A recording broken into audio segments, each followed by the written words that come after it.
guys, how's it going? Instagram Live, MPR in Convo with Tara Locklear, who I'm going to add right now. We're having a little happy hour, or a little cocktail, or something, some celebratory beverage. Hi, Robin. Hi. Hey, Tara. Hi. How are you? Good, how are you?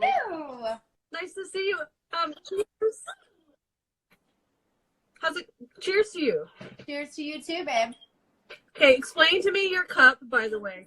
I had to keep the Courtney Dodd tradition. Courtney Dodd is an amazing artist, and Pinland is amazing, where I found her and met her. Yeah, that was a while ago, though. Because it's funny because Laura was at Pinland, and that's where we're talking about last night. Right. And then you have studied and taught at Pinland, but then you were actually in another part of North Carolina. Yes. So I am about 3 hours and 45 minutes from Pinland. It's on the western end of the state. I'm in the middle, kind of like the Piedmont Rolling Hill area. I'm right outside of Raleigh. I'm in Knightdale, North Carolina. So so a little isolated, but it's nice. Cool. But you have it's isolated because you used to live closer in Raleigh. Correct. Now you're a little bit further out because you have a new house and a new studio. So I'm really curious to see your studio because please show me. Yeah. Okay. It's new to Here me. we go. Awesome. I'll take you off the tripod. All right. So let me turn it around. So this is, I'll take you from the beginning. It might be easier. So let's go from the front. So this is the front door. And you walk in, and it's a shotgun, so it goes all the way down. Awesome. Nice. You have so much space. Oh, you have the cutest little studio couch. Yes. I love it. This is where all the dirty stuff happens, all the patina. So I have all the silver patina, liver of sulfur, the cleaning here for stainless. So it's all separate. Is this like a crazy crock pot with three double barrel crock pot? Yes. I have never seen that. I got this when I was a student. It's awesomely nerdy. That is awesome. ECU. I got it for $35 at Walmart, and it has lasted me for 10 years. Oh, it's awesome. Yeah, and each one is like envy. 1 ounce, so it's perfect. This is where all of the baking soda water bath, all the cleaning. I don't have running water, so this is what I do for water. And then all my tumblers are down here with all the agents. So this is the soldering table. So everything happens there. Nice. And then this is you have a lot of nice big space to actually do your soldering. It's so clean. You are so clean. With this organization, oh my gosh. Okay. I do have a bit of a hi Mia, a bit of anal side of me, because I think that comes from my past corporate life. But organization, the little boxes that you do your inventory in for a minute, because that will really explain things to people. Yeah. So for me, cleaning is clarity, and it also creates less anxiety. And so for me, for example, these are my organization box of all my necklaces. This is a sample of all my earrings. But it really starts and then you go into all the files of all my supplies. And then it goes over to my design table. So this is where I get to design, and I keep my schedule. And then all of my in progress, uncarved and carved pieces are here. Oh, yes. Okay. And these are all my institutional memory books. So it has all of my patterns, all of my markings, everything that I do on repeat, as well as up here for as I go. And then I have the kiln that I got from you when we first met 7 years ago.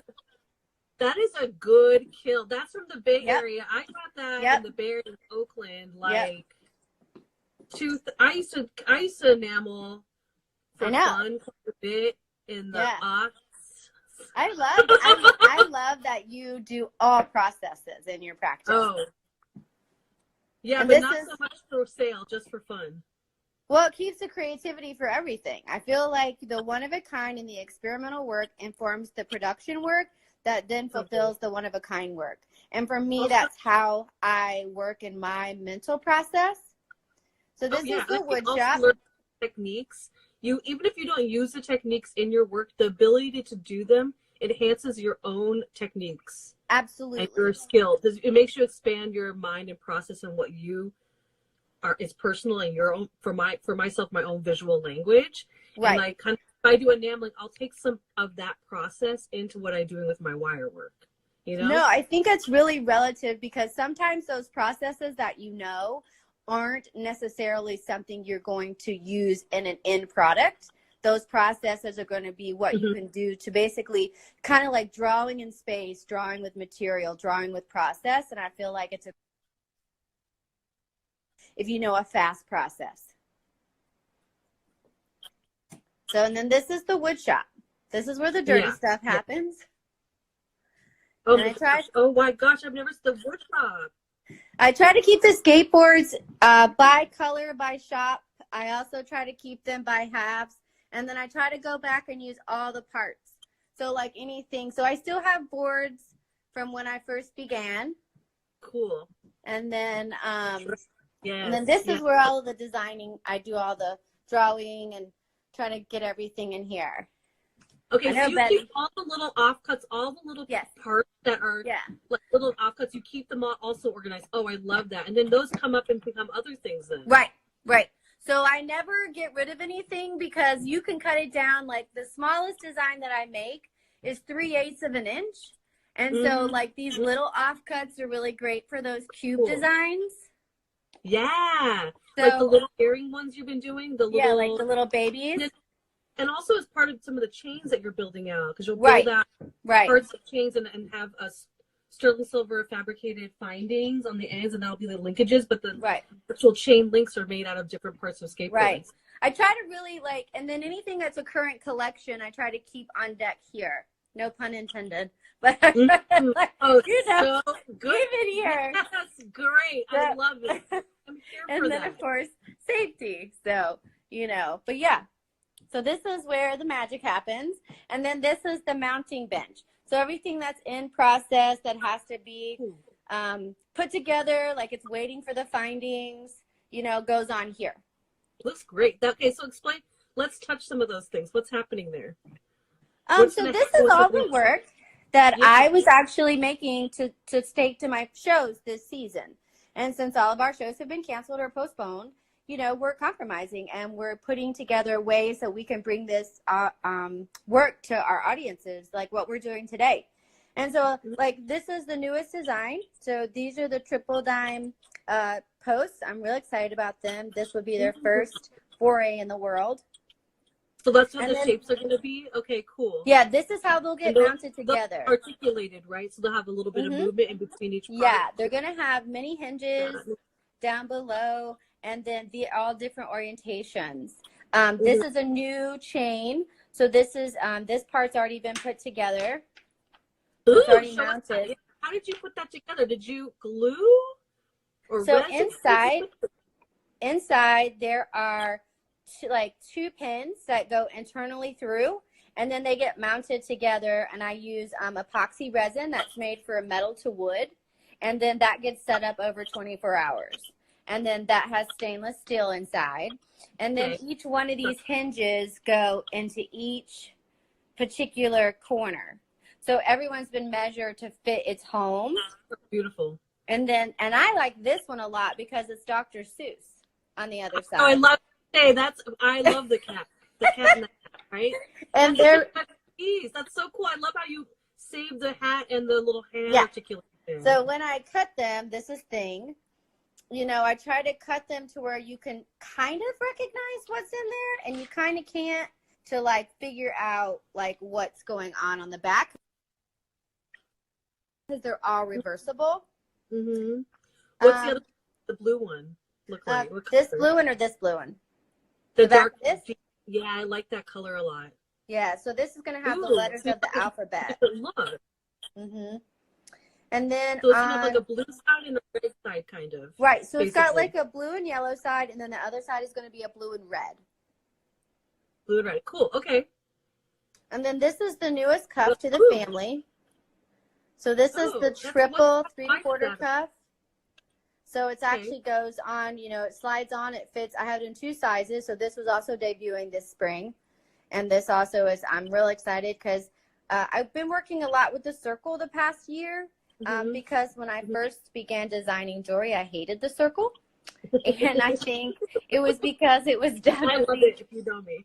I know. It was just like, I hated things that were packaged naturally. And I wanted to question that. And so finally, after, I don't know, 5 years, I was like, stop hating on the circle. Figure out why you don't like the circle. And so then I actually started studying the math of a circle because I used to be a math and science kid and used to go to my math and science camp every year. And so I definitely now love the circle. I know like every cut, every radius, every arc, every line. So I could talk way too much about that. Love. My mom says cuffs love. I know. I was going to say, like, thanks, Patty. Does the circle fit better, do you think, on the wrist? Oh, I need to pull my jewelry out. By the way, I was going to pull your jewelry out. My cute little, this is from Marie Turner. She I love that bag. Little leather pouches that mimic paper bags, and I'm obsessed with this, but I keep my cuffs in it. Yes. So this is my cuff that I wear all the time, but I was thinking about it, you know, because I'm all about the circle. That is a signature Megan cuff. Yeah. But I'm thinking about when you have that cuff, and it's like this on you, how does that show? Can you put it on and show me? Yeah, so like with these, what's really nice about it is they go on. Hold on, I'll do it again. So it goes on like this. And then it sits really low. And because there's a space, I love that. When you're working, it like hits the table like your cuff. So, you know, I did a measuring on a couple of different prototypes. Yeah. And I did it lower. So that way it doesn't slide around. So it's like comfortable when you're working and typing or like on the phone, like whatever you're doing. Do you do like a little bevel on the inside so it's kind of soft when you're doing this? You know, because this is a movement we make a lot. And then if you're wearing a cuff bangle, it's too tight. It's really uncomfortable. That's something I think it's really important when you're dealing with wood or any metal. Obviously, like you have to like soften the curves and make it fit on the skin and make sure there's no pinching and no marks. And so when I'm chamfering the wood and I'm actually going in to carve that, I try to make sure that it actually crests on the skin easily. And then over time, because I've worn this one, this is mine.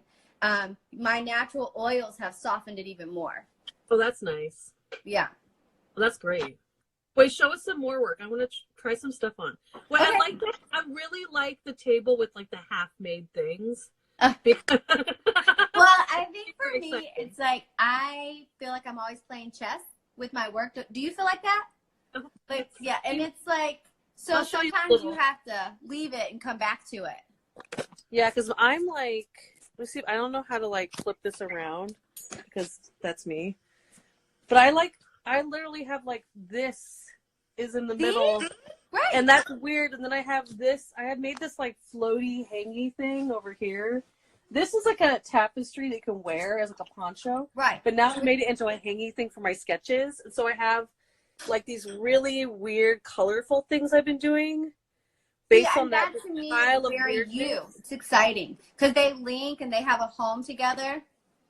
But don't you find that those are exercises to get your hands working? Like you're playing chess and then you come back to it and you're like, yes, I know what to do now. And these are just like, and this sits right here and I sit here and I usually have more in process.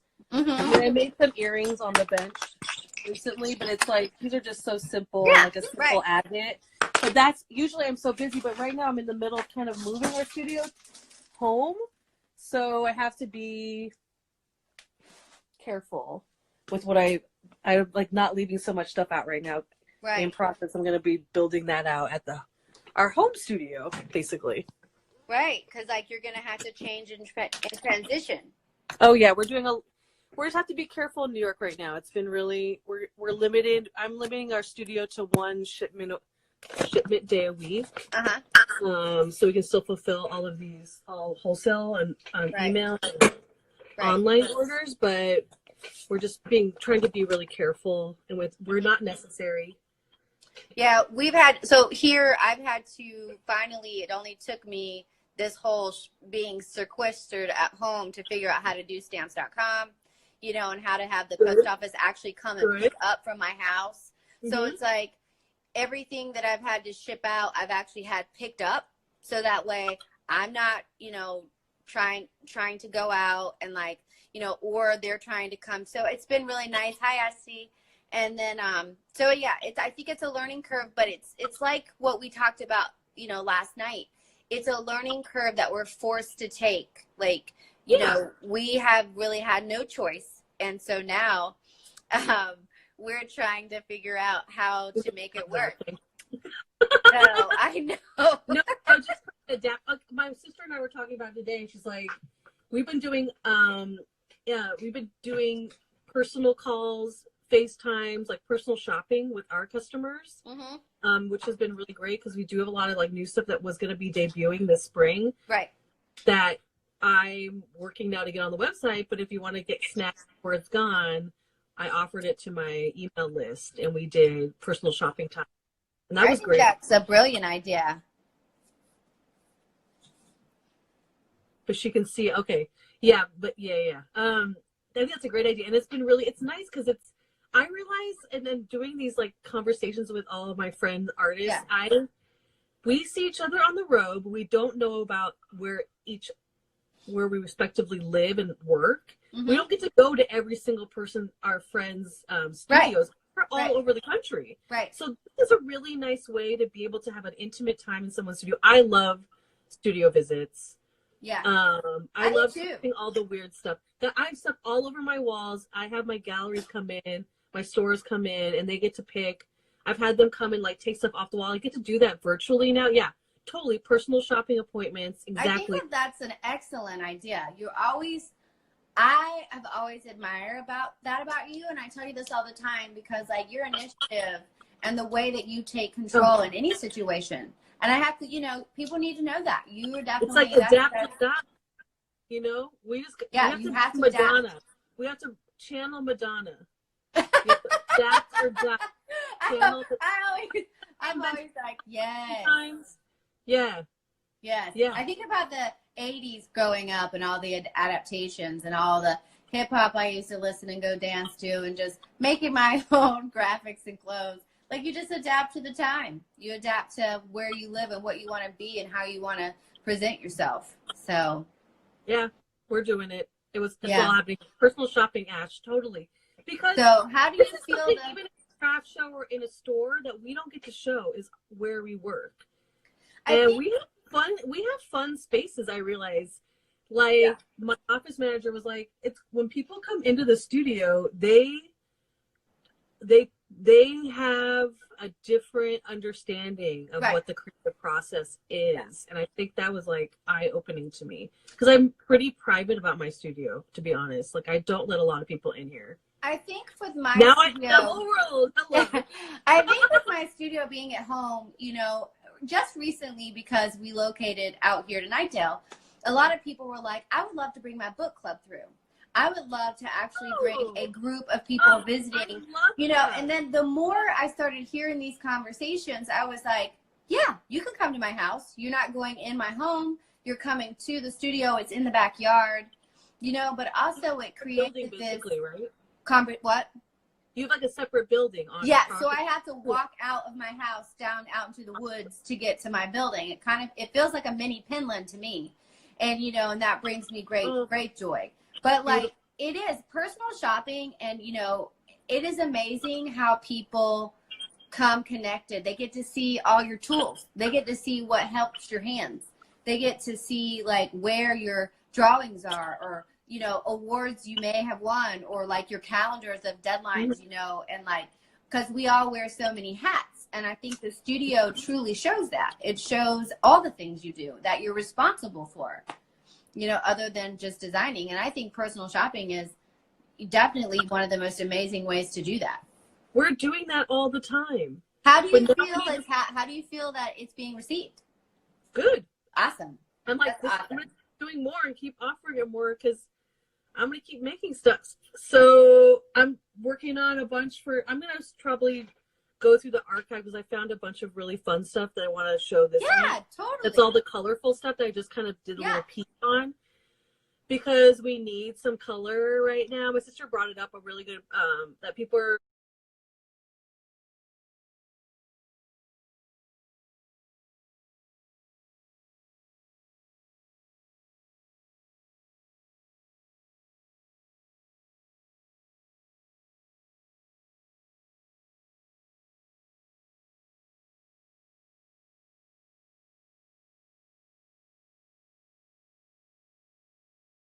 people have to go to the design table. See, these are all my weird bits from all the years. I have them all organized. So all I want to do is make compositions with weird bits. I know. These are all my weird bits that never became any. You should make like block sets for kids, like, and package all the offsets. Oh my God. Oh my God. So what I want to do, really? I actually want to, is make building blocks for kids. I want to do the alphabet, like off of, because like my godchildren, I'm always wanting to make them things, and I'm like, I'm making y'all building blocks. Ashley, watch out, Ever's getting a set of blocks. But it would be so cool because like even the weird shapes they could make, that like all those new, what are all those new fun games that kids have? They're like tiles that like magnet tiles, stuff like that, right? Yes, my godchildren love those, and they build with them, and they combine them with their other blocks, and I can definitely make them magnetic. Put some magnets in there, right? Yes. And boom, boom, boom, we can start building. That's right. That's right. Just weird toys. Yes. So a lot of the things. Learning. So what was I going to say? These are the in process. Like they haven't been. So like these are going to be the day. This is going to be the end result of the gem arc dangles. And so right now I have your colors, Megan. It's the gold, silver, red. Did you sketch that freehand or did you trace? So I actually do a freehand in my sketchbook, and then I actually do all of my like renderings up here. I use all my tools, and then I actually do paper maquettes. So everything has paper patterns, and then I trace the paper patterns. Beautiful. So everything has a pattern on paper, so that way when I go to the wood shop, I have a paper, basically, maquette. They're right here, so you can see all the paper patterns in here. Oh, that's so cool. Wait, how did you draw the ball chain? Yes. How cute. I love that. So everything has, and these are my bits in the window from boards that inspire me. Like, I just have all the pieces. Go back to that gold one, the first one. Yeah, the diamond. Oh, yeah, that's a good one. I know. That's why he lives there. That just needs to be there by itself. That little bear. He just is so cute. So. Cute. So you just like, sometimes there's things that you just keep for inspiration that are not even going to become anything. There's a lot of things when I find them, like I love the double fist of this one. If I find things that I just think are really beautiful or inspiring, I just hold on to them because they're just things that don't necessarily have to be cut. They're almost like their own little maquettes. Like I love that this board, it just said skate, and so it's like I just kept it. That curvature is cool too. And that's probably one of the first boards when I first started making skateboard jewelry from back in the day. Oh, wow, that's good. Yeah, and then same. So, like, over here, I keep a lot of just things that never got made, like press molds from when I used to work with cement, models of when I worked with stainless steel zip ties. Yeah, I like that. Wait, show me also. Go back to that cement thing. What is that? Yeah, so back when I used to work with cement, I used to make these out of aluminum foil. And so, like, a quick way to get a mold is you just take a shape of whatever you want to cast. And then you can actually cast it in that, and then it gives it a nice texture. Awesome. So, and I just love the shape of it. I thought it was a beautiful object by itself. Okay, I think so, too. It has such beautiful texture. It looks I don't know. I really like it. It feels like it'd be a really fun big earring or a brooch. Right. I feel like it just would be like great by itself. Yeah. Right. Mm-hmm. So yeah, like an old ear wire that never came to fruition. I just liked it. Like I leave things around that remind me of where I was. I got and then you. Of course, my mentor, Bob Ebendorf. Oh, I love him. Yeah. So that's how we found each other. I feel like in a way. Absolutely. Back in 2007. 2008? No, it was 20. I wasn't making jewelry then. Wait, so what year was it that you won the lead? 20. I think I won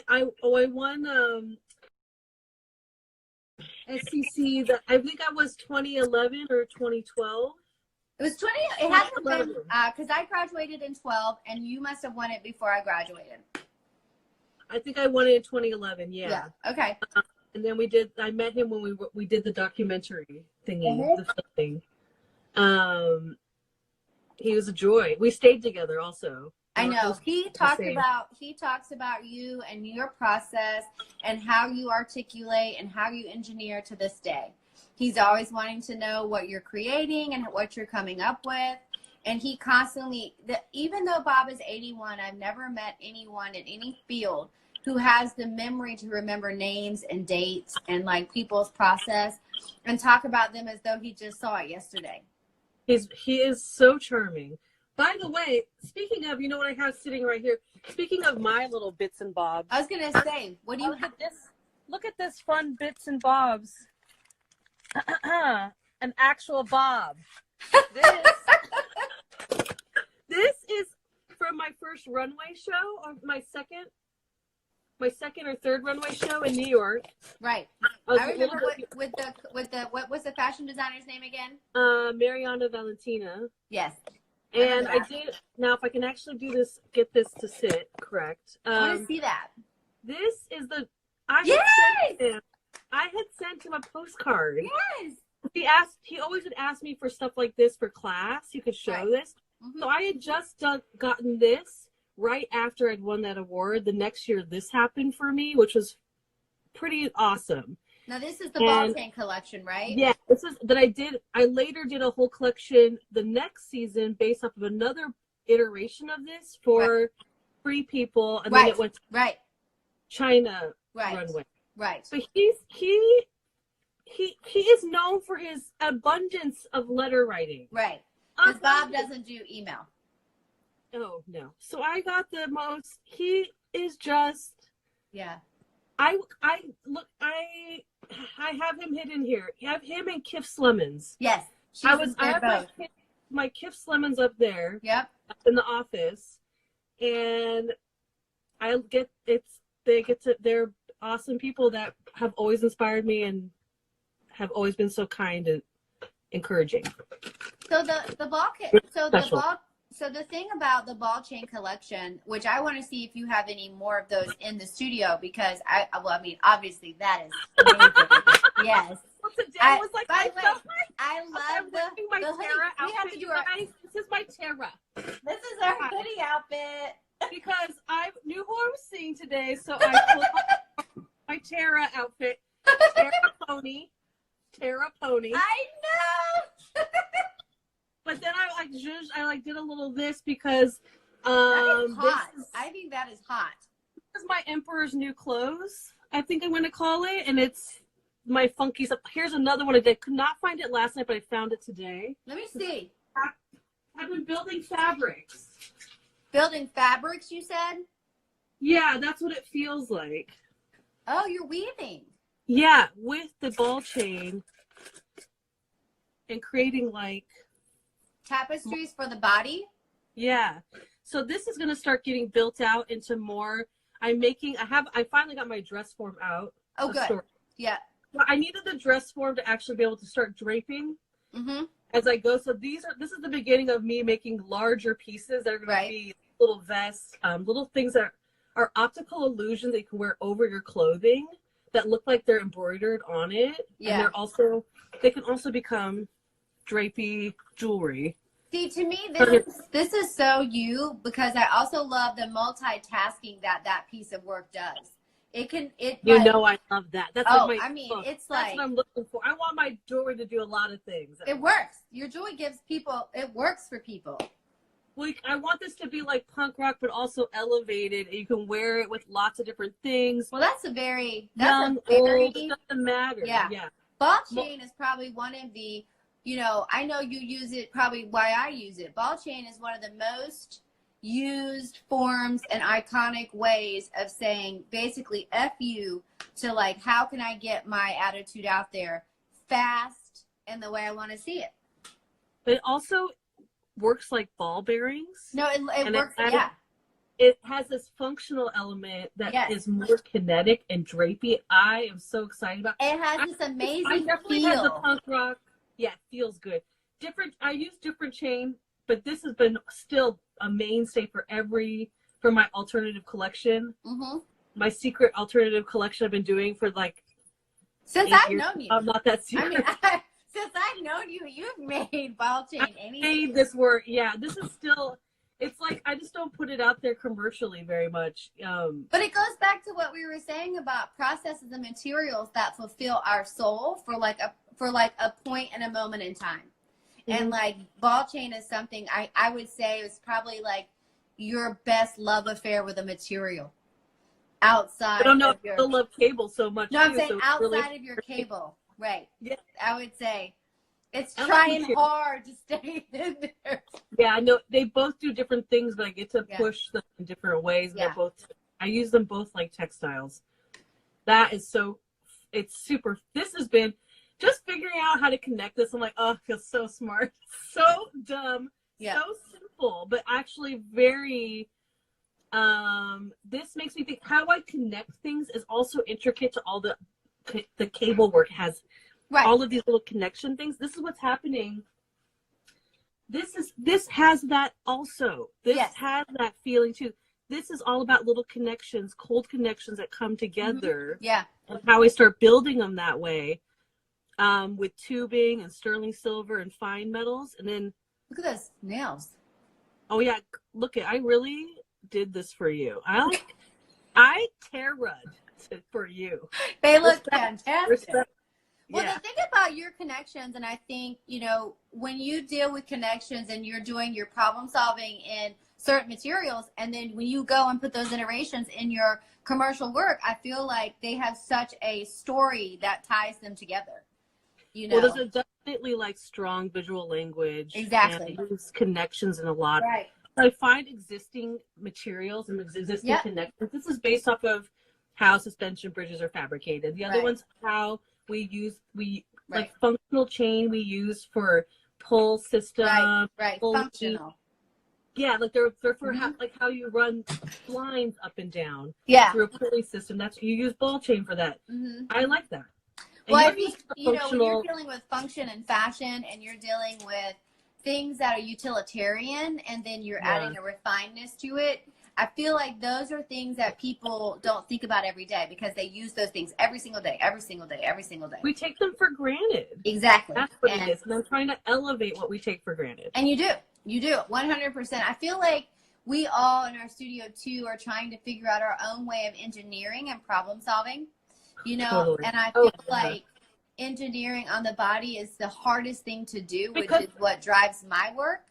Oh, because you want it to look good and feel good. Exactly. Feel good on. You're like totally excited about wearing them. You go to your favorite sweatshirt, hoodie, dress because you know how you feel in it.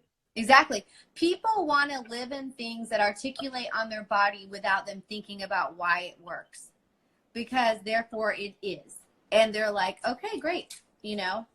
It's just like, we both share our passion for, hinging and engineering. Yeah, I was going to show me some of that. Yeah. So like, I feel like for me, it's the same passion. I'm a fabricator. And so it's like, I love to work with raw material and make it work, with the wood, because the wood is definitely, the wood to me is the primary and the metal is the secondary. And so it's like I was always giving myself the task of how do I make the wood stand out? And in the beginning, it was always bright silver. And then when I learned how to oxidize properly and then it became kind of in the background, but supportive. Very similar to like your cable structures. Like those wires inside that nylon coating are the supporting factor, and the nylon is the hierarchy, but all the engineering is the functional. And I feel like high design articulation and sterling silver and all that together. I'm gonna get more wine because you should be filling up on your second. Everybody. I brought a second. I brought a second. Yes. Cool. Yeah. Okay, hold on. I'm doing my bag. I'm still working on this. This is gonna take me forever. This is the way to go in the quarantine. Oh my God, I have that in the house. I just put it in a cup. It's delicious. And oh my God, I'm gonna have to tell you.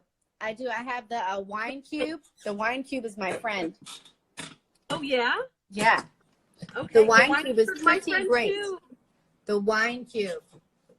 Because I never drink. I don't drink a full bottle. I usually have to throw it away, and this way I can have.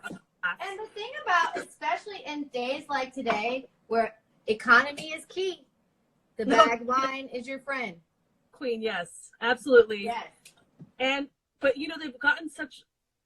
This has become quite delicious and high end, and the taste is lovely. I think it's not Franzia. I don't know. No, all I know is it's called the wine cube. That's literally all it's called. When you like, okay, I just get anything in a box now. Yeah. Because I just get that and I'm good for like a while. Yeah, and this so the wine cube has 4 bottles in it. Yeah, same. They decided they're gonna go. This is like the French rosé version of that that I like, and they decided to go no cardboard box, and that because they're more eco-friendly. I appreciate that. Less things to carry, and it's great. Cheers. I think it's the way to go. Boom.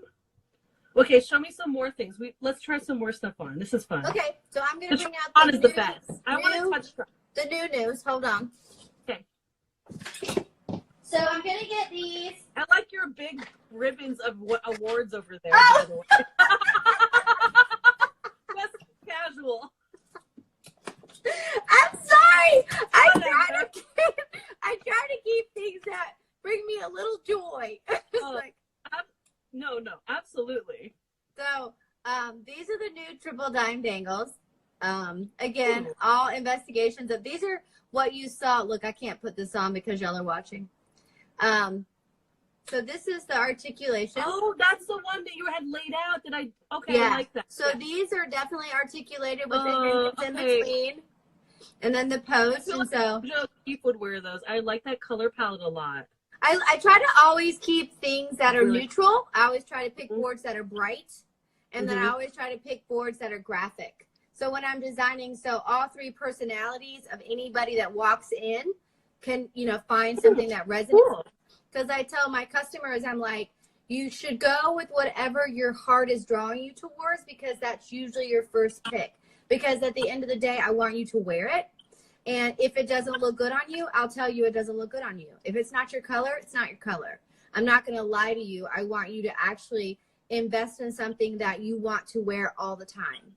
And so when I'm designing, I try to think like that, because I'm a autumn color scheme. You are a summer and an autumn color scheme. We're not winters, and so I feel like that's important for people. Oh, I definitely think about color. I wear yellow gold a lot because of coloring, and I know what things I'm drawn to, and that's part of what I'm doing. Like when that's why I think about color a lot too. Just kind of, I like that you're thinking about your neutral girls, your super bright poppy girls, which I think you do really well with like those big flat planes. The pop of color shows up really nice. Thanks.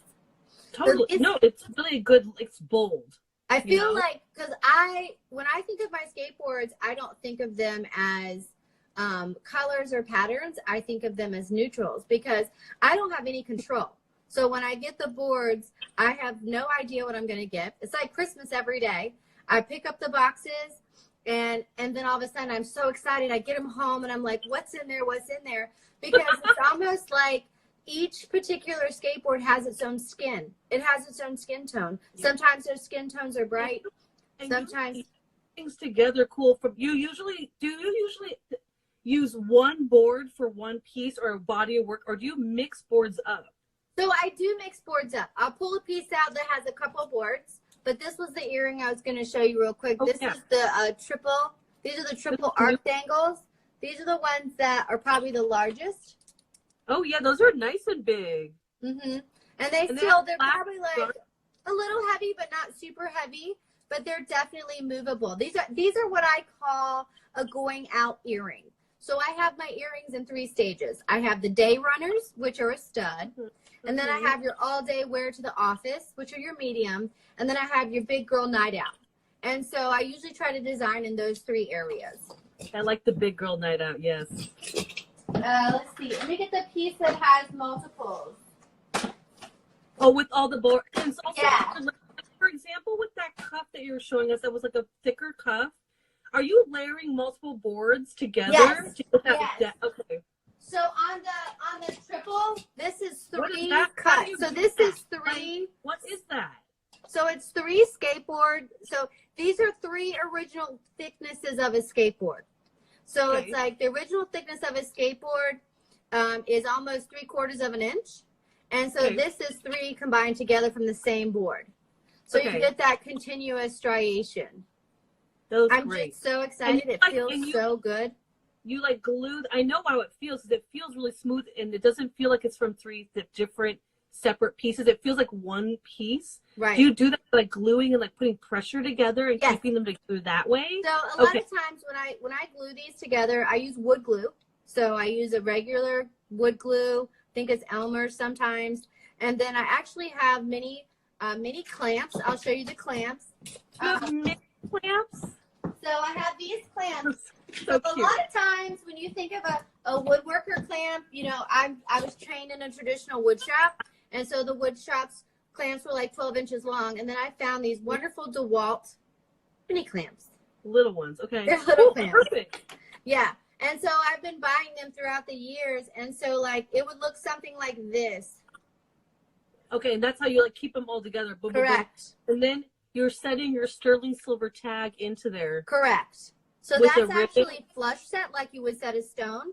So all of my button tags, I set the way I was taught to flush set stones. So I use a center burr, and then I sink it, and then I actually do a diamond flat burr, and then I actually sand it out, clean the hole, and then I mount it.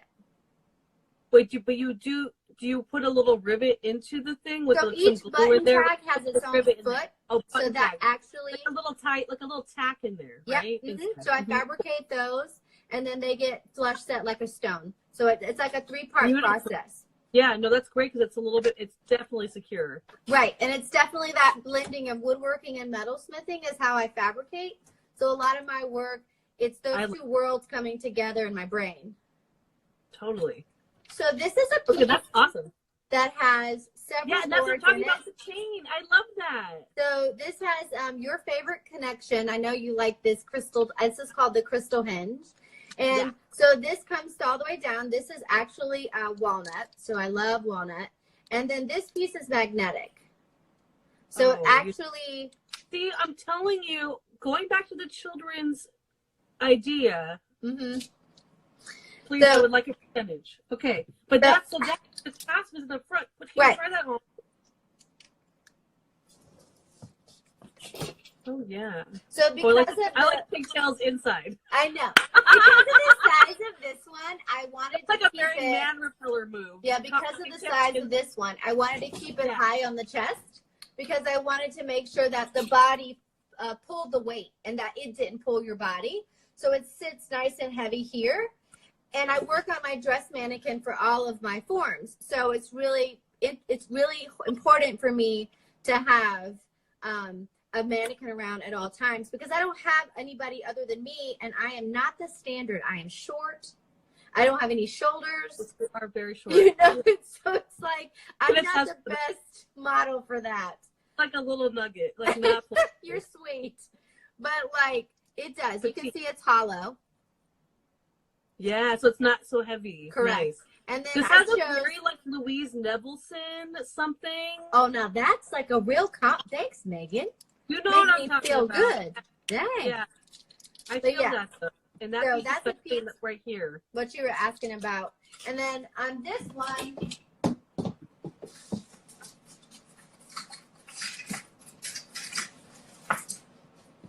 and then this is going to be a little longer and fun.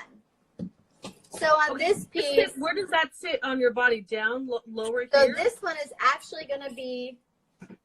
Okay, that color on your sweatshirt is perfect, by the way. This is my favorite color.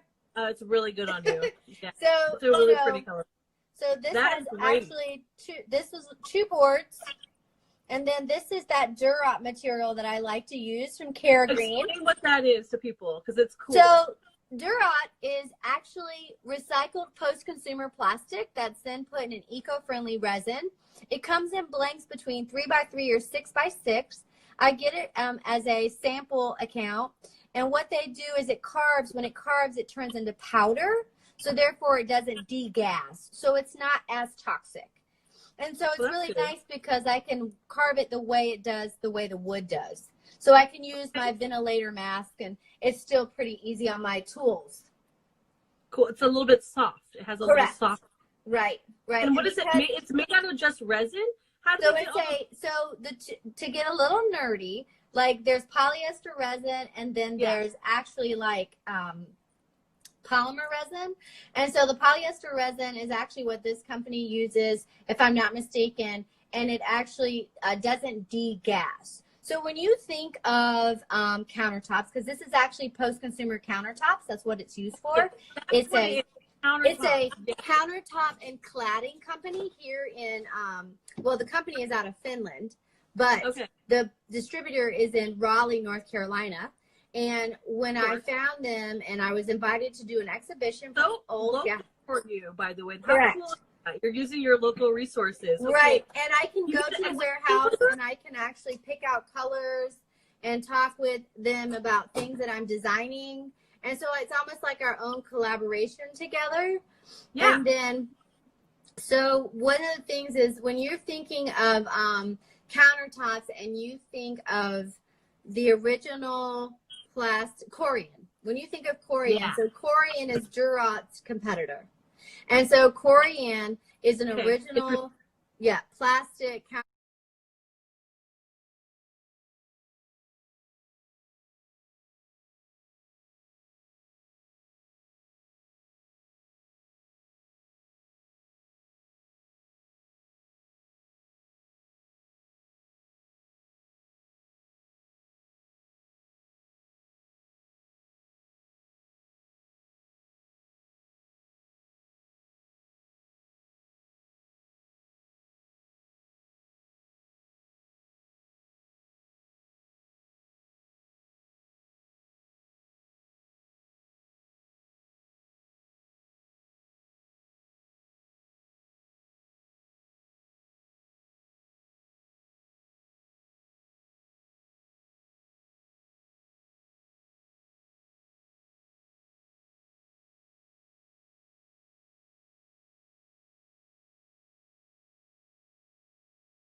original, plastic countertop material that uses a polymer resin. So when you actually carve plastics, you'll notice that they actually gum up and they might actually degas, which is hugely toxic for your body.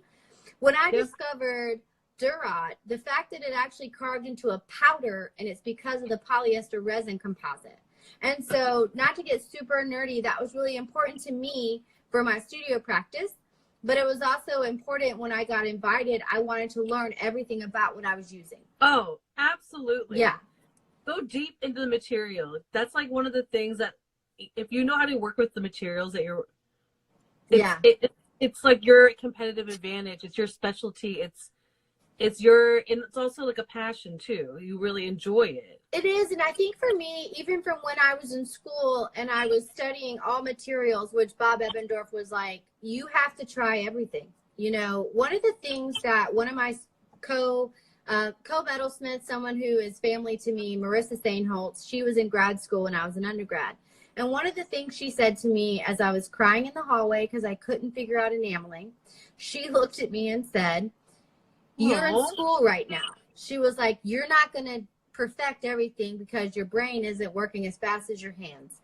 She was like, "So you have to try everything. Try it once. Figure it out." She was like, "And then you can go back and dive deeper when you're done." And absolutely. I did. And it was the best advice I was ever given. And so when I started, casting cement, I called Portland Cement because I was like, "How is your cement made? And can I do this? And can I do that?" And they were like, "Who are you?" So because that's part, like, having intellectual curiosity though is cute. Well, I think it drives my everyday. Yeah. People, I love that. People drive my curiosity. When I couldn't make necklaces to fit the body, I was like, damn it, what am I doing wrong? So I bought 2 dress forms. And it was like, finally, I think it's like the human body is my most ultimate and winning challenge. And people have, what else is like on top of it? Functional, right? So we're dealing with like functionality, being beautiful, how people feel about it and the memories they attach to it. Correct. And then how hard they wear it every day. Yep. And whether they like it or don't like it. I love it when people don't like it. Because, I don't. Well, because the thing is, it's like you learn a lot from that. I agree with you. No, You're and right. It's because I feel like it fuels my that's right. I'm still gonna make this because I really love it. And I think doing craft shows, that we do, and that's how we make our living. Immediate focus group and immediate feedback. Yes, it is like instantaneous. 100%, and it is like the best. You couldn't get that in any school. You couldn't get that in any business. I feel like I wouldn't have the family like I have with you, the critical conversations we have with Ashley, Laura, you, Mia, me, Sarah, Francesca, the things that we stay focused on that drive each one of us to do the things that we do.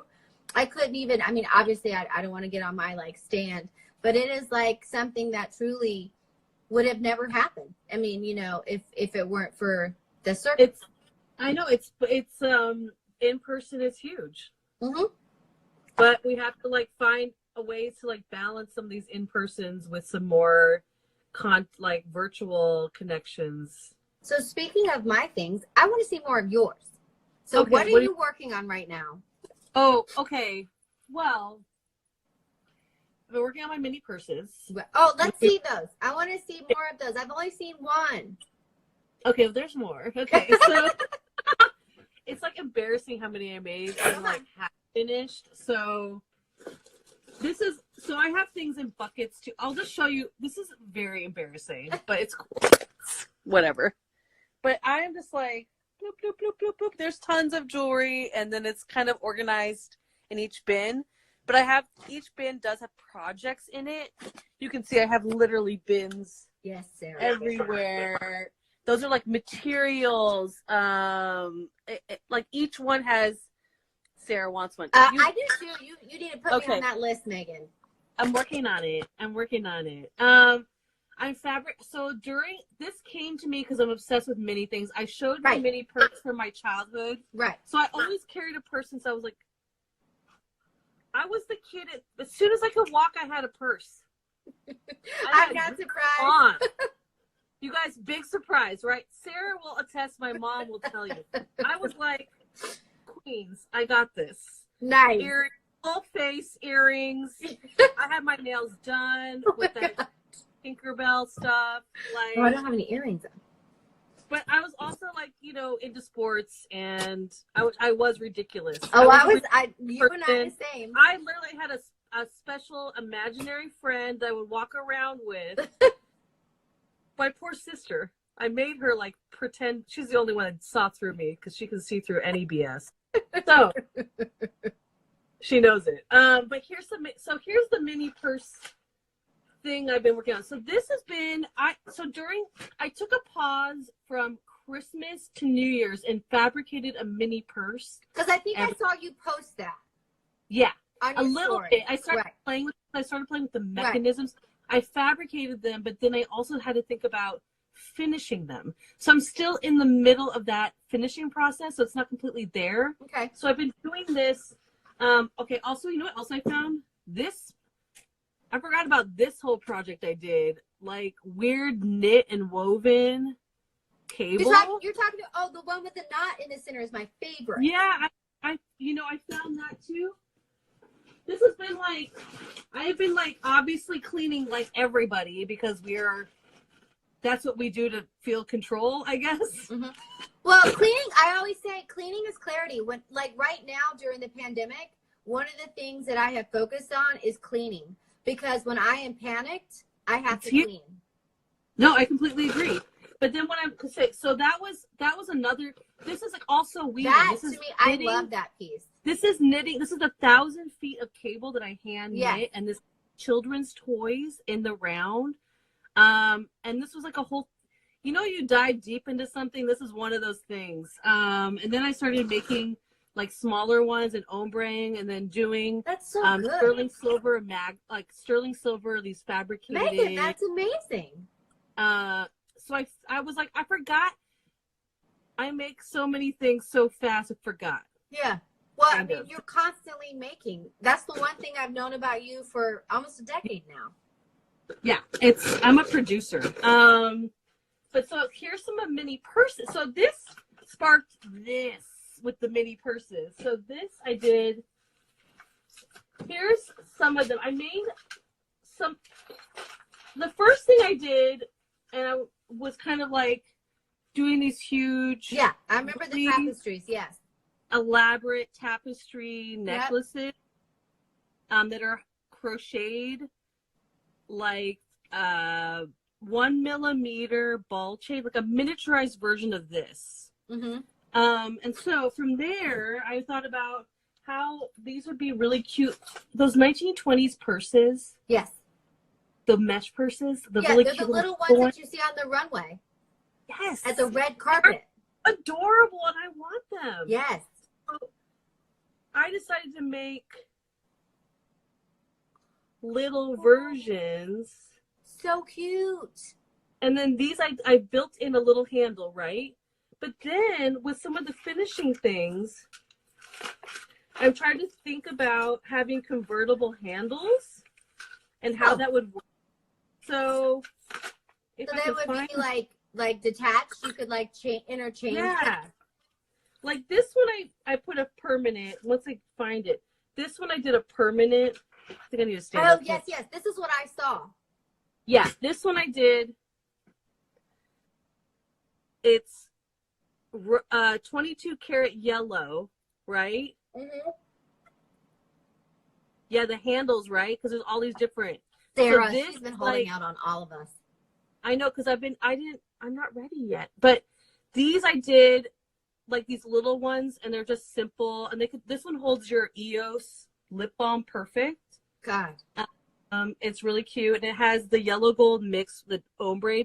This is 1994 miniaturized. But it's so now. Oh, I think so. Well, I love Jacquemus, all that. happening. So I made little mini handles with these. I love hardware. And you know that those mini handles also can be bracelets. Yes, and necklaces. Well, the longer ones I'm doing is necklaces, right. But these I did little detached, cool, and these will go on to. Oh, I see it. Hi guys, welcome back. We're trying to finish up here our happy hour with Tara Locklear. Thank you so much for joining. It's been super fun. I was talking about some. Well, I hope you guys are enjoying. Maybe I'll add Tara here. Here we go. So I was talking about some of these mini purses. I've been doing. Hey, what's up? Hi. Hi. Keep going. A little interrupted, but I came back. That's okay. Keep went going. Over an hour. Hi, Sarah Riley. I know. But I've been doing these mini purses, and I was doing little connections like this. So you have a little. That's amazing, Megan. Little something, some options, you know. Yeah. And I love that. And then you need sometimes like a long chain. So I did, or another. I've been playing with this, like the pouch idea. But I think that's a great for like today's economy with purses and like with iPhones and like carrying technology, hand sanitizer, like all that can fit in there. Hand sanitizer. Good point. It's one of those. So my grandmother had given me a purse kind of based on this, with like this. The handle was woven through it, could do with like adapting, and I really thought about that. Oh yeah, totally. I remember those. I remember those growing up because like that reminds me of my Nike gym bag. Like when I used to actually have to like have the drawstring pull through, like you know when I thought I was totally. That was like a perfect thing to take to the club during a rave. Oh my god, during a rave days? That's what I used to. Girl, I used to go to those raves back in the 90s. Yes, please. You know what I'm talking about. I totally know what you mean. You need lots of water in those bags. A miniature purse like this. Yes. Right here, but like super tight and high, right? Yeah. Or fanny pack. Don't be, you know. Fanny pack. Yeah. Fanny pack. Yeah, I definitely have my own fanny pack collection. They rule. I did a big curvy curb chain on this one. Chapstick holder, totally. This one fits like a little chapstick. This is the first time I did. I found, I have other chain in the studio because you just have chain at the studio. Right. So I found some really funky 22 karat yellow plated brass. Uh-huh. And I kind of just made a little mini one. But it has I like that it almost looks like it has a diamond cut to it because of the way it catches the light. Yes, it's flat. It's an oval chain, but it's flat oval. It's not round wire, so that's why it does that. But it feels really nice. It feels nice. Mm-hmm. I just whipped these up. These are just so fun. And then this one I did, it's a little credit card holder. Yeah. And also, too, the thing about those is they're credit card security because they're metal. Mm-hmm. We need them. Yeah. And then I'm doing these. I love these circles. Ooh, yes. That reminds me of growing up. Yes. I used to. Yes. Oh, I could make you that little. Megan, I could make you some skateboard handles. Yeah. Ooh, we could like do a little pull up. Yes. I totally, This is the time for it. I will pull. You give me the diameter of the inside, and I will make you some skateboard handles. I think we need to do. Let me sketch some things out because I think we should do like some bigger ones, and then do a miniature purse up big biggie, and then do. I have some ideas. Yes. I love these oversized handles on such a mini purse. Then I did oversized toggle. That's what I saw. Yeah. And that is what goes on. Right. See, I think that's so dope because I love the sound. I like the way it articulates. And that has that totally. Yeah. That has that feel. Because you know what? I could make you the handle like with the line and the circle, and then you would have like sets. And I would create the hardware. Yeah, I love hardware. Because right now we did the toggle. Lots of different. Oh, then I did this one. Because this could translate into a necklace as well. Yeah. I think I like that. To me, when I think of your work, when it comes to a lot of your connections, they're convertible. Like a lot of people wear your necklaces as bracelets. Your bracelets can be linked together. Good point, actually. Yeah. So I forgot about. Shout out to Mom Riley, but this.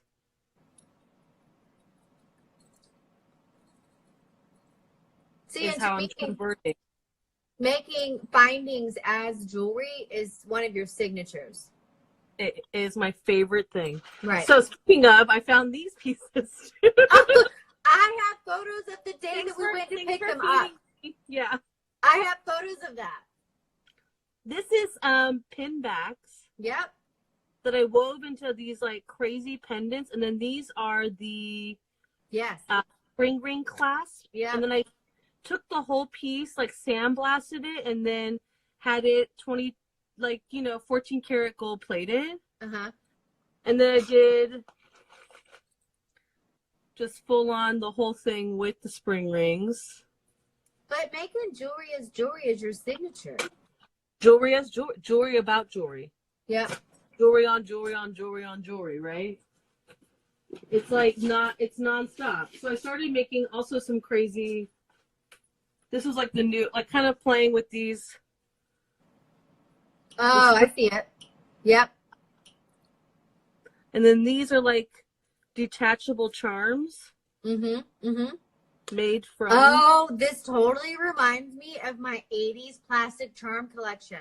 I still have mine. I do Are too. you kidding me? I still have mine. I own that. Yeah, my chain was white. I have it. Mine was blue. Yeah. I told you, fully dressed, full outfit, full jewelry, 3 years old. All of mine was plastic. Hot pink and white. So these are all the little charmy things. They're just like funky things I played around with. But then I made just a simple two-tone chain, really. Mm-hmm. This is just simple, but not. No, I was going to say it's simple and not simple. And I like stuff like that. Yeah. So how do you think this is translated into, I know that you've created a new hoop collection. Oh, yeah. Well, that has been fun. So I've been doing, the hoop collection. You know, that's also Tara Riley. Inspired by my sister as well, because she's a hoop girl. Aren't we all? Well, Sarah wears a lot of your hoops because she likes big. Sarah hoop. has all the big hoops that I like from you. Not the big. It's hard for me. So I made some new ones recently. I'll show you some of the new. We can share. Sarah, we'll share. Yeah. Well, don't worry. I already bought her a bunch from you. She's good. She is done. She always needs more. Kidding me? What are we talking about? So yeah, I mean, if you buy jewelry, it's not like you buy one. I know. I buy jewelry. I don't buy one. So I did these like kind of crazy biggies. And I started you guys could totally share closets, but Sarah, you need we will share. 5'2" and 5'9". I don't know, a little different. But this I did less hemming for her. So this I did with labradorites. Mm-hmm. And I started sculpting off of these with sterling silver. So you can see it has this quality. It's structurally sound. And I feel like this is such a cool way to sculpt. And I put these really fun labradorites on so I get a nice two-tone effect. But this for me is a little bit big. Let me see. Put it on. Yeah, because, I'm sensitive about the big. It's hard for me. I know you are. It's very on the cut. See, to me, right now, the hoop size has the attitude to go with the ponytail. And I feel like hoops definitely give attitude based on the criteria of the day. Oh, I think you're right, totally. It's kind of how I feel about hoops ever since I was a kid. And I would, to me, hoops were always the way that I would not feel scared to go to 7th grade with braces. Really? I wore hoops 7th grade too. It was like my coming age. I bought my own little hoops from the Nature Company. Yeah. They were not big. They were little They were like Ann Taylor made them or something. I don't know why, which I decided, but they were like, they were, if you were SoCal girl, they were like the thing to wear. They were endless hoops with little beads on them. And they were so, like, remember when African trading beads on black leather cord with the thing? Yes. Kind of same time, same era. So on the East Coast, I was wearing my West Coast Bart, kind of on the East Coast, I was wearing my Bart Simpson hand painted overalls. Oh yes, like there we go. With a strap down, with an oversized T-shirt. One strap, Bart Simpson hand painted, and I would have gold hoops with a gold ring on every finger that I got at the mall. How many gold fingers? Like I had a gold ring on every finger, plus a little knuckle ring, like 1990, 1989. For like silver with like moonstone. Oh, like we went to Venice Beach and got the like swirly ring in sterling. You know, like a little. I had a gold nugget ring. Gold nugget. Yeah, no, not California. Like gold, straight up gold nugget. So. No, it sounds amazing, but it was like a little gold nugget, right? No, it was like a big gold nugget. Like it was a gold nugget signet ring. Like it was like. Please tell me you have that. Please. And I had a coin ring. Like, oh no, dumb girl that got rid of them. The things. I'll find a photo I need for to you. Find it. I have my.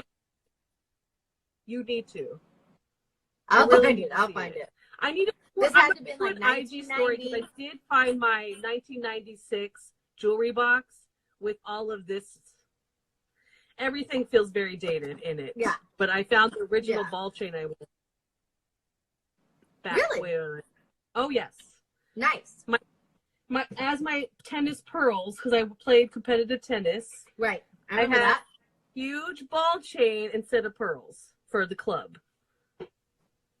Because that seemed appropriate. And the shortest skirt, my mom always bought me the shortest skirt.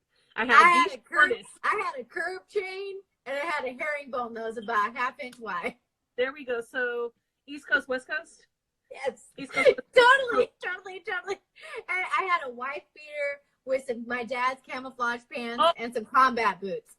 Oh, me too. Okay, so mine was wife beater, Dickies cut off with my Docs. But low Docs with no socks. Mine was wife beater, combat boots that were from the military store. I had my dad's camo pants. And then I had my door knockers and a baseball cap about yay high. And I had burgundy outline with the frosting. Oh. See, I had that. No, I wasn't that girl. I was more beachy, skatery. I thought I was J-Lo at the skate shop. Oh, I thought you were. You are gorgeous. You are too, my friend. You're cracking me up though. The lip liner with the light inside. Oh yes. Thank you. Yes. Little wet and wild. Little wet and wild lip gloss. Sarah Riley wore. Sarah Riley had a Tommy moment where she had size 40 Dockers hung up by a string. Yes. A Tommy crop top with Tommy shoes. Yeah. That is nothing like a Mama Max head drum sweatshirt with my dad's Dickies. My dad used to yell at me for going in his closet. So yeah, that was what we did. They would. I feel like teen whatever's bag 17. Remember 17? They told us go to your dad's closet, take his flannel and wear it with like cut off jean shorts. Kurt Cobain and his era. It was West Coast. It was definitely big. Oh yeah, the boxers. We wore boxers. Oh my god, I forgot about that phase. T-shirts and then like high top velvet Vans, and that was like the thing to. I guess we have mine about from. You know what I mean? How people are dressed, like Billie Eilish. I'm like, whatever. That's basically what I did, I guess, right? So when you think about when you think about your jewelry, how do you think about your audience? Speaking of Billie Eilish. Oh, that's probably not my audience. Because I do a lot of pearl girls. You know, I'm like older. It's gonna be people who have professional jobs. I think a lot about my lady. You know, because we talk about our ladies. We have similar. I think it's interesting because, like, talking about our customers, it is who we were when we were young, and like just having this riff right now, it makes me think about, you know, you represent who you are through all ages, and how did that girl grow up, or how did that person? I don't even, you know, because it isn't even about gender; it's about people, and you know, I feel like I make work for the person that I sometimes never had the balls to do or be, you know, because I grew up in such a conservative household. And I feel like, I think about that. I think about when we talk about our customers, what were they like when they were our age? You know, like how do they resonate to our work? And do they resonate to our work because it reminds them of something that they loved about themselves or where they want to be? I think so. I don't know. I guess I'm seeing that. I really hi, Jen and Tanya. I think the same. I think I think about my ladies a lot. I think of my women as decision makers, no matter what age they are. They're all making decisions on the daily, in charge of things. That's a great way to put that. Pardon me? I said that's a great way to put that. Yeah, the neon wire. I just found the neon wire right here. Oh, hi, Joey. Hi, Joey. But this is like, I forgot about. I have that bracelet. I have that bracelet. This I did for the cover of Teen Vogue. That was a while ago. Can't fabricate fast enough. Tired. You got a special tool for that. Yeah. But you know what I mean. But it's like one of those things that's like, I do think about customer a lot. And I think they're always. I really sell to multiple age groups, which is nice. Right, yeah. It's a lot about they like what they like, and they're gonna buy it. I think that's so awesome. I feel the same. I feel like, you know, the customer is. I love that a lot of my customers are women who know what they want, people who know who they are. They aren't scared. They definitely have saved to get the things that they want, and I feel like it's really a powerful moment.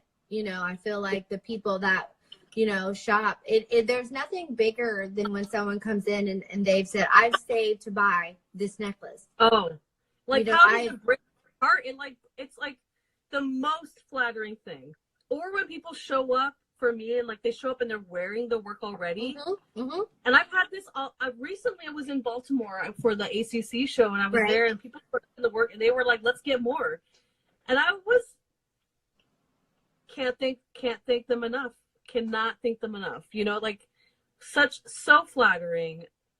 So it's to see my pieces have another life out in the world, and like how that people have taken it on as their own is like really special. It really is. No, it is. I think there's nothing more gratifying than watching people's expression when they wear the work. And when they actually talk about it without you there, or they put it on their Instagram and the things that they say, or their Facebook. Oh, nice. Yeah. It is probably like. Shout out. We super appreciate that.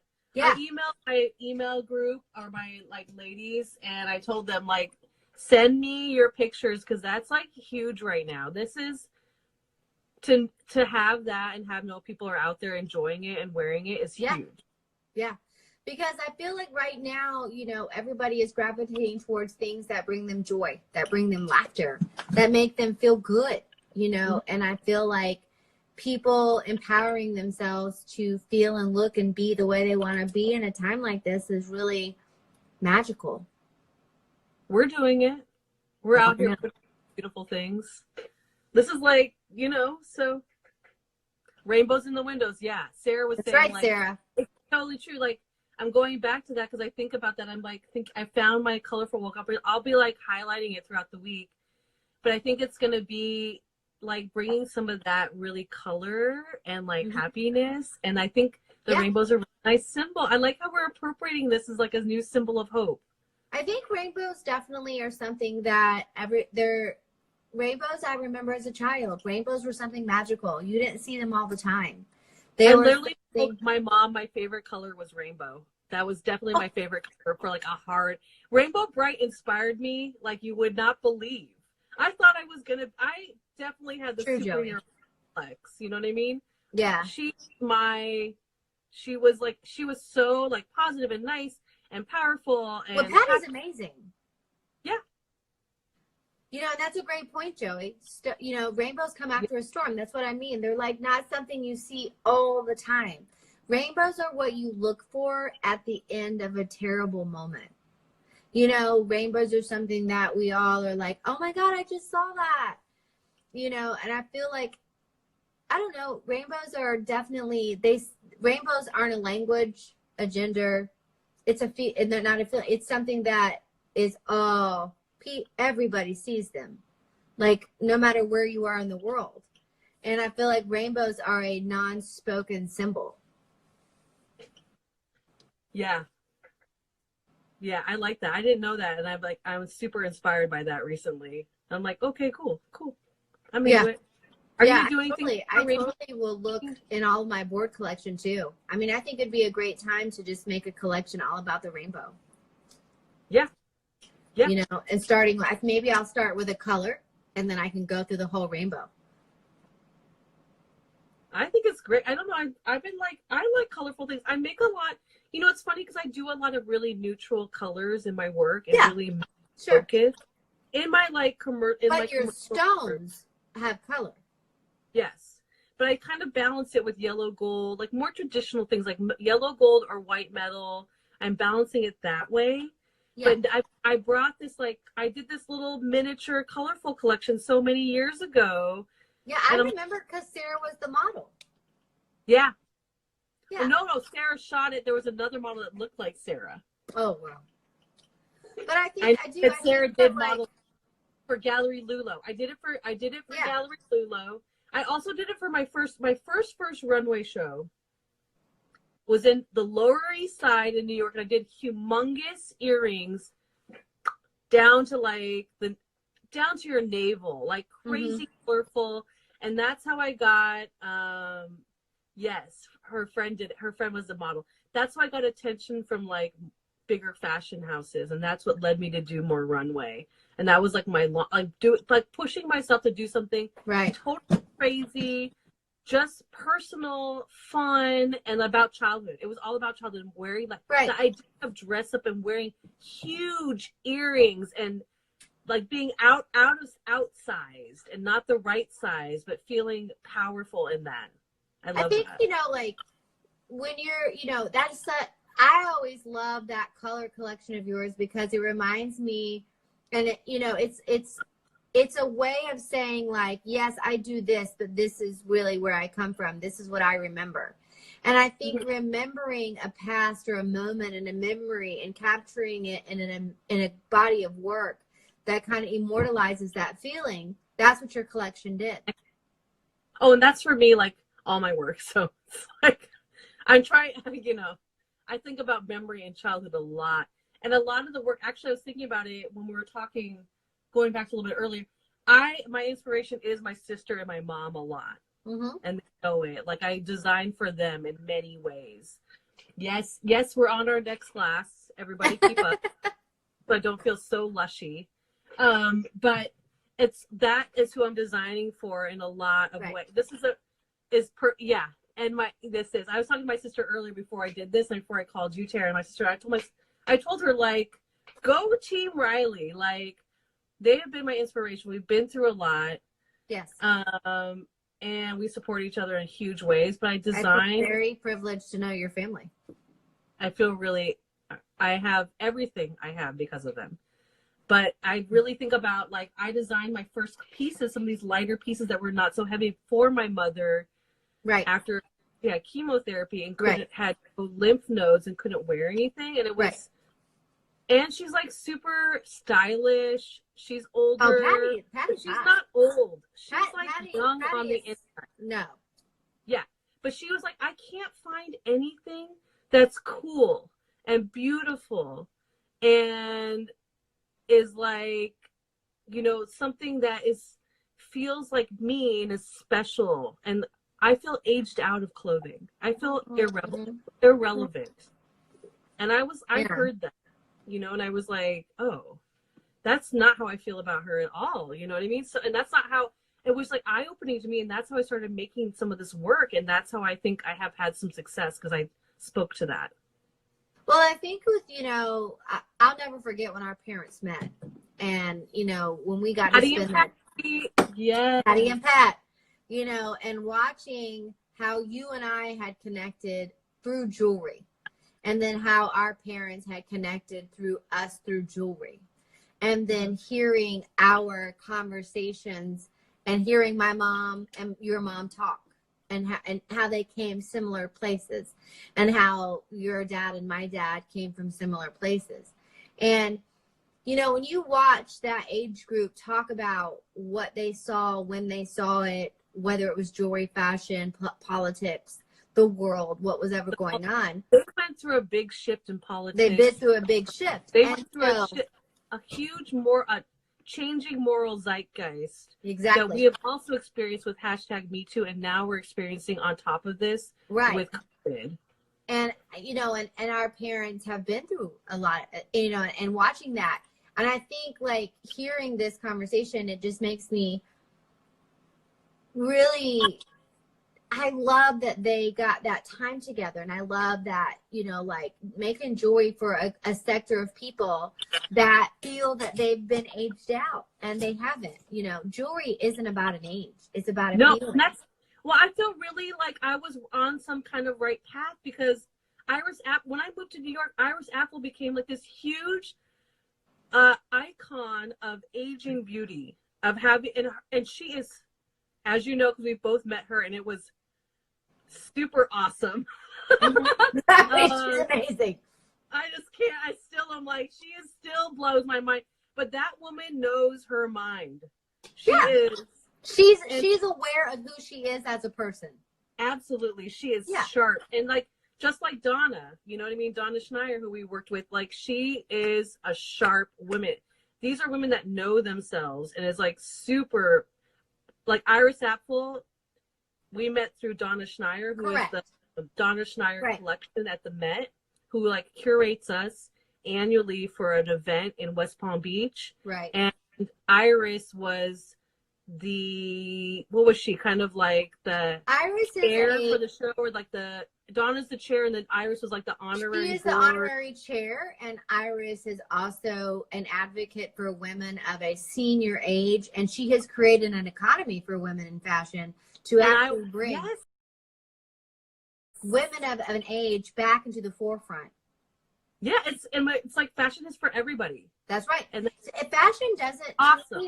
It is like, you know, when I think about my mom, who you know, and Sarah mentioned, you know, about both of our mothers are, you know, women of color, you know, and I think about my mom growing up and never having pierced ears, you know, and like, you know, no one having color red, because God forbid she be taken the wrong way because of her color of skin. Yes. Right. And, you know, it's like, you know, and I feel like when you think about those things, and my mom, who is just like, oh, you know, I never pierced my ears, because in the South, that's what harlots did.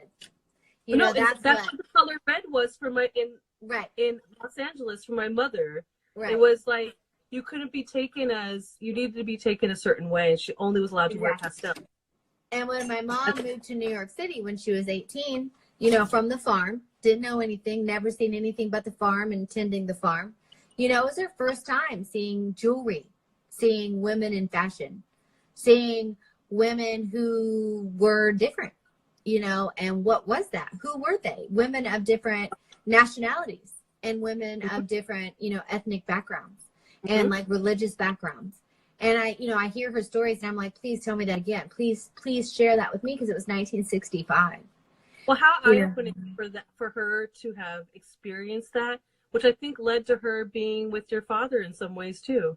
And I also think of like that's something that your mother and my mother share, talking about fashion and talking about jewelry and talking about like where they come from. I feel like they're very, I love that they're so similar. Yeah, they're ladies. They really are. They definitely are. They have their lipstick on, you know? Red, always red. Oh, thank you. Just like my granny, Chanel No. 5, red lips. Oh my God. My mom, Just Chanel No. 5 since she was 16. Absolutely. And Avon red. My mom is the next generation, so she's the Chanel Allure. Grandma was Chanel, Mama is, so you know, a little bit contemporary, first generation. Yes. American. She was more Americanized than my granny. Right. So, you know. Right. You know, but granny was like British, Chinese, mix. Yes. Kind of Britishy. Yeah. Yeah, that's what. Tell us what you're going to do in the coming weeks during the quarantine. What are we going to do? What are you going to do? So I decided that as of, you know, I gave myself 2 weeks to figure things out. And I, you know, really didn't know what to do, where I needed to start, what was important anymore, because I was getting so many emails of cancellations of my those stores. What so my cancellations include for my stream of business. You know, I have a partner, my husband, he's wonderful, but he also is laid off right now. You know, and so like, and that didn't happen until just recently. And so for me, in the beginning, it was like, all right, well, this craft show is canceled. Oh, wait, this one's postponed too. Oh, wait, we're going to postpone that in May. Oh, we're not going to do anything in June. And I was bombarded after email, after email, after email. And I was like, okay, well, 50% of my income for this year is completely abolished. And I have no way of like recouping that. And I allowed myself to be frustrated. I worked in my yard, which I'm very thankful to live in a place that needs work. So I just hid for a week and worked outside. And I know not everybody can do that. And so, and now to be outside, to be honestly, because I'm trying to avoid people and people are not. Right, exactly. I have to like go in these back roads. I ride a bike, wear a mask, gloves, I'm like super cautious because people are not being good here. No. Well, people aren't here either. People are out, you know, and they're not. I like 5-minute bike ride directly here. Yeah. Super clean. I can't, I only go to the grocery store basically. Yeah. They're not. So Raleigh's the same way. People aren't staying home. So, and so I allowed myself that week. And so now this next coming weeks, I've decided I need routine. I need what I typically do. I'm going to make my work. I'm going to share it. I'm going to do whatever I can for my community. And so I announced today for the next coming weeks from now until August 31st, every sale that I make on my website, 20% is going to go to the North Carolina Food Bank. Because there's nothing that hurts me more than watching children not being able to go to school and get the only hot meal that they normally get. The food bank is a big deal, you guys. It is. Seriously. And it's like really watching people that are shut-ins, that are seniors. Can't go to the grocery store and stock up because they don't have the means to do that. Right. That's a big deal. So for me, that was my way of saying, okay, I can do this. This is what I can do. This is what I want to do. And then, you know, doing conversations like this, me and you having conversations, me and you having, advocacy. So call in. Know. We love the call-ins. And if anybody wants to do more, hit us up. Like, I'm always soliciting more people that want to hang out and show me what they're working on, right? Yeah. And I think right now, this is the best. I have never seen, I mean, we've always been a strong community as artists, but I've never seen this level of camaraderie because at this point, we're home. What can we do from home, right? Outside of making work, if you can get to your studio. Not everybody can get to their studio. So it's like an issue for me. Right, exactly. And I worry about that for you. You know, I worry, you know. It's I also will go I will go loony without having some studio time. I know, which is why I hope you bring your crochet work back.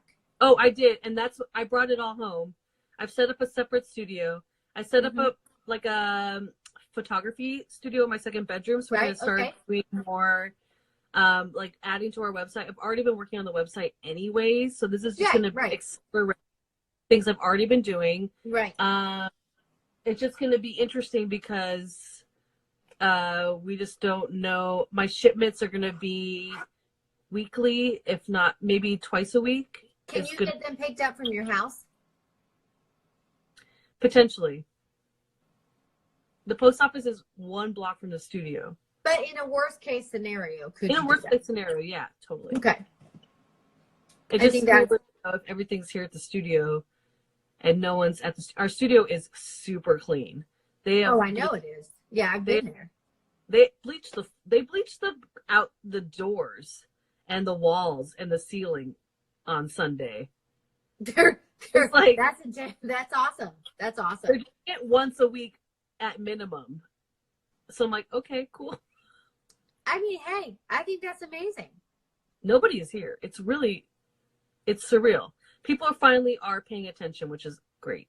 I wish people in Wake County would, and I think it's finally getting to that point where people because the schools were closed today. So they were actually closed down. And I think that people are finally realizing that, okay, here we go, Now they're ready, right? Okay. Right. But I feel like. What else are you going to work on? Are you going to make what special pieces do you have planned that you're going to work on? Set the intention now, and I will as well. Yes. So I have sketches from 2018 when I was very blessed to be able to have an exhibition at Ombre Gallery. It was my first solo show ever. And I only was able to make those pieces. I'm going to focus on those pieces. I'm going to finish those exhibition pieces as though they were an exhibition of what I was having. I want to then take those pieces and then make small vignettes. I'm excited. You could tell.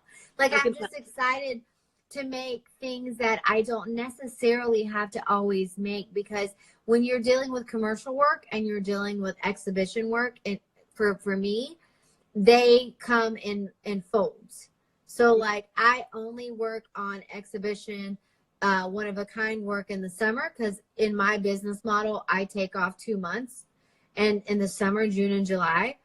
And then now I can actually do that now, because I don't have to necessarily make commercial work, because I've been prepping commercial work for the show season. So you're done. And so I have built up your inventory. Correct. I have built up my inventory, and I want to now focus on the things that bring me joy, also sell things that I know people want to see, and also, work with my galleries, have phone conversations, be able to be because they're part of my team too, and talk with a good suggestion from and I'm going to start implementing this. I'm putting up an earring a day on my stories for sale. This is a suggestion by Gallery 360, and she was and I was like, that's a great idea. I've been thinking about doing something I make stuff all the time, whipping up something a day to have that practice. And I feel like earrings a day challenge. Pardon me? I said, are you talking about an earring a day challenge? Kind of, right? But then for sale, and make it under a certain price point. I think that's a great challenge. I think we should challenge everybody to do that. I think that's great. I also was thinking, so another idea is creating a craft show, channel almost, where we have multiple people come on and talk about their work and have a curation of 5 things per day for sale. Yes. And you and I think we talked about, I feel like we talked about brainstorming, ways that we can do this. Because I feel like there are so many craft show artists that have something to, be able to give them a way and have an online platform. Yeah. I'm looking forward to these challenges playing out too as we implement them. Yeah. Because we're doing, I'm doing giveaways. We're starting to do some giveaways too. So I'm thinking about. Oh, I'm on the Anya House giveaway. Oh yeah. The Anya House giveaway is going to be tight. It's going to be delicious. So we're thinking, okay, hoop challenge for sure. The hoop package has been super well received. I did a poll on my stories. Mm-hmm. Hi, Laura. Hi, Laura. I did a poll on my stories, and that was very popular. So I think we're going to bring back the hoops. Yes. For a minute, and then we're going to also bring, I was thinking we had each done the Unity pin. Yes. Unity pin, safety pin necklace, ladies from Ashley, and then Laura has evil eye, like gorgeous evil eye earrings. All four are sexy. I'm like, no one knows about them, but I've seen them and they're